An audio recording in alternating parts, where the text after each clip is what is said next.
A truck of mass 1,800 kilograms travels from rest along a straight horizontal road. The driving force is 5,000 newtons, and the total of all the resistances to the motion is 1,050 newtons. Calculate the velocity of the truck after 10 seconds. So, first of all, draw a force diagram. So we have the block on our surface here, 1,800 kilograms. We have its weight acting downwards, which is 1,800 G newtons. The normal reaction, the force of 5,000 Newton driving force, and then the sum of the resistances, 1,050, and of course there is the acceleration.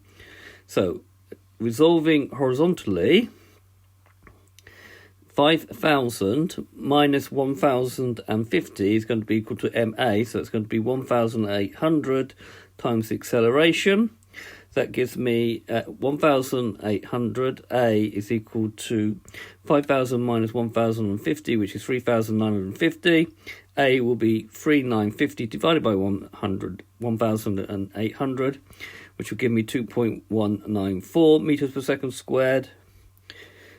So now using V is equal to U plus AT. We know it starts from rest, so U will be equal to 0. A is my value that I calculated in the previous part. Please do not round off early, so put it in the memory of your calculator, times 10.